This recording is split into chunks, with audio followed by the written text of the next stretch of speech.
নমস্কার বন্ধুরা, সোমার হেসেলে আপনাদেরকে স্বাগত। আজকে আমি আপনাদের সামনে নিয়ে চলে এসেছি ফুলকপির পাকোড়ার রেসিপি। এইভাবে ফুলকপির পাকোড়া তৈরি করলে শীতকালে খেতে বেশ ভালো লাগে। এটা আপনারা স্ন্যাক্স হিসাবেও খেতে পারেন, আবার ডাল ভাতের সাথে খেতেও কিন্তু খুবই ভালো লাগবে। তো চলুন দেখি কিভাবে আমি ফুলকপির পাকোড়া তৈরি করেছি। আমি দুটো ফ্রেশ ফুলকপি নিয়েছি। এই ফুলকপি দুটো দিয়েই আমি ফুলকপির পাকোড়া তৈরি করব। প্রথমে আমাদের ফুলকপিগুলো থেকে ফুলগুলোকে একটু ভালো করে ছাড়িয়ে নিতে হবে। দেখুন আমি ফুলকপির থেকে ফুলগুলো ছাড়িয়ে নিয়েছি। এবার খুব ভালো করে ধুয়ে নেব। ধোয়ার পরে আমি একটু ফুলকপিগুলোতে সেদ্ধ করতে বসিয়ে দেবো। হালকা করে সেদ্ধ করে নেব, তার জন্য আমি ইন্ডাকশনে একটু সেদ্ধ করতে বসিয়ে দিয়েছি। প্রায় 5 মিনিটের মধ্যেই ফুলকপিটা আমাদের সেদ্ধ হয়ে যাবে। আর সেদ্ধ করার সময় আমি একটু পরিমাণ মতো নুন দিলাম। দিয়ে 5 মিনিটের মতো একটু ফুলকপিগুলোকে আমি ভাপিয়ে নেব। এইভাবে ভাপিয়ে নিলে ফুলকপি বড়া তৈরি করলে গ্যাসও হবে না, আর ফুলকপির মধ্যে কোনো পোকা থাকলে ভাপিয়ে নেওয়ার ফলে সেই পোকাগুলো বেরিয়েও যাবে। দেখুন ফুলকপি আমি 5 মিনিট ভাপিয়ে নিয়েছি। এবার একটা ঝুড়ির মধ্যে আমি জল ঝরাতে দিয়ে দেবো, তাহলে সমস্ত জলগুলো ঝরে যাবে। এবার আমি একটা ব্যাটার তৈরি করে নেব। তার জন্য আমি একটা বড় বাটির মধ্যে বেসন নিয়েছি। এখানে প্রায় 2 কাপের মতো বেসন আছে। আপনারা কতটা পাকোড়া তৈরি করবেন সেই অনুযায়ী বেসন নেবেন। আর এখানে আছে মুসুর ডালের গুঁড়ো। মুসুর ডালকে আমি ভালো করে ধুয়ে শুকিয়ে মিক্সিতে গুঁড়ো করে নিয়েছি। এখানে প্রায় 5 টেবিল চামচের মতো মুসুর ডালের গুঁড়ো আছে। আর এখানে আছে 5 টেবিল চামচের মতো চালের গুঁড়ো আছে, চিনি, জিরের গুঁড়ো, হলুদ গুঁড়ো, নুন, কাশ্মীরি শুকনো লঙ্কার গুঁড়ো, আর আছে কালো জিরে, আর আছে আদা বাটা, রসুন বাটা, আর আছে ধনেপাতা কুচি। এগুলো দিয়েই আমি একটা ব্যাটার তৈরি করে নেব। তার জন্যে মিক্সিং বোলের মধ্যে আমি আগেই বেসন নিয়ে নিয়েছি। এবার আমি দেবো মুসুর ডালের গুঁড়ো। মুসুর ডালের গুঁড়ো দিলে পাকোড়াটা খেতে বেশ টেস্টি হবে। দিয়ে দিলাম মুসুর ডালের গুঁড়ো। আবার দিয়ে দেবো চালের গুঁড়ো। চালের গুঁড়ো দিলে বেশ মুচমুচে একটা ভাব আসবে বড়ার মধ্যে। দেখুন দিয়ে দিলাম। এবার দিয়ে দেবো বাকি মশলাগুলো। দিয়ে দিলাম হলুদ গুঁড়ো, কাশ্মীরি শুকনো লঙ্কার গুঁড়ো, জিরের গুঁড়ো, কালো জিরে, নুন আর চিনি দিয়ে শুকনো উপকরণগুলোকে হাতের সাহায্যে খুব ভালোভাবে বেসনের সাহায্যে মিশিয়ে নেব। এইভাবে শীতকালের সন্ধ্যায় কিন্তু পাকোড়া তৈরি করতে পারেন।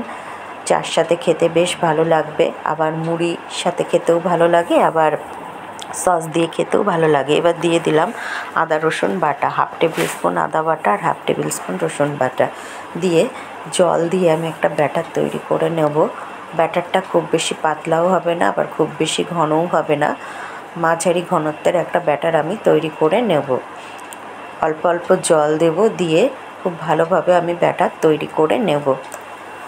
খুব কম উপকরণ দিয়ে এই টেস্টি বড়াটা বা পাকোড়া যাই বলুন তৈরি করা যায়। খেতে কিন্তু বেশ ভালো লাগে। দেখুন আমার ব্যাটার তৈরি করা হয়ে গেছে।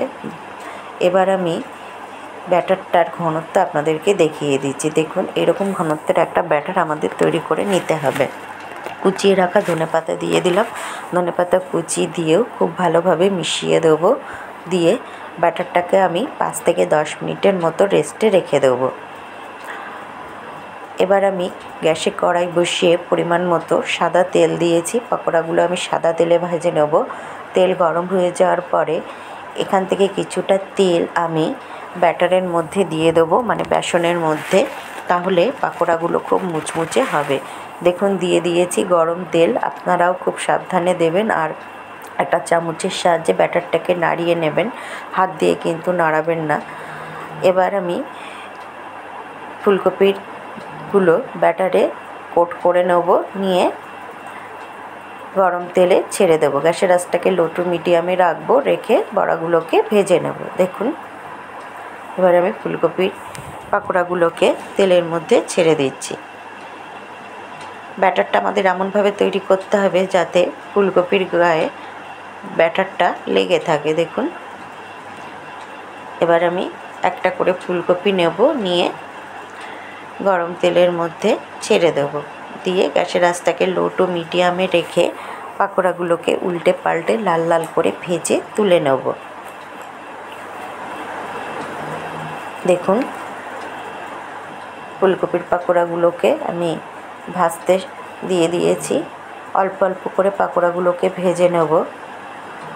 দেখুন একদিক হয়ে গেছে, এবার আমি খুন্তির সাহায্যে উল্টে দিচ্ছি। এরকম গোল্ডেন ব্রাউন হলে তবে কিন্তু ফুলকপির পাকোড়াগুলোকে উল্টে দেবেন।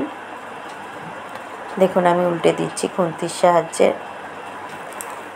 পাকোড়াগুলোর একদিক হয়ে গেছে, এবার আমি উল্টে পাল্টে লাল লাল করে পাকোড়াগুলোকে ভেজে নেব। আমার পাকোড়াগুলো ভাজা হয়ে গেছে, এবার আমি পাকোড়াগুলোকে ছাঁটার সাহায্যে তেল ঝরিয়ে তুলে নেব। দেখুন একটা গোল্ডেন ব্রাউন কালার কিন্তু চলে এসেছে। এবার আমি ছাঁটার সাহায্যে তেল ঝরিয়ে তুলে নিচ্ছি। আশা করি এই পাকোড়ার রেসিপিটা আপনাদের ভালো লাগবে। ভালো লেগে থাকলে পরিচিতদের মধ্যে রেসিপিটি শেয়ার করার অনুরোধ রইল, আর চ্যানেলটি সাবস্ক্রাইব করে আমার সাথে থাকবেন। এইভাবে আমি বাকি সমস্ত ফুলকপির পাকোড়াগুলো ভেজে নেব। আবার আমি একইভাবে ফুলকপিগুলোকে ব্যাটারে কোট করে নেব, নিয়ে তেলের মধ্যে ছেড়ে দেব।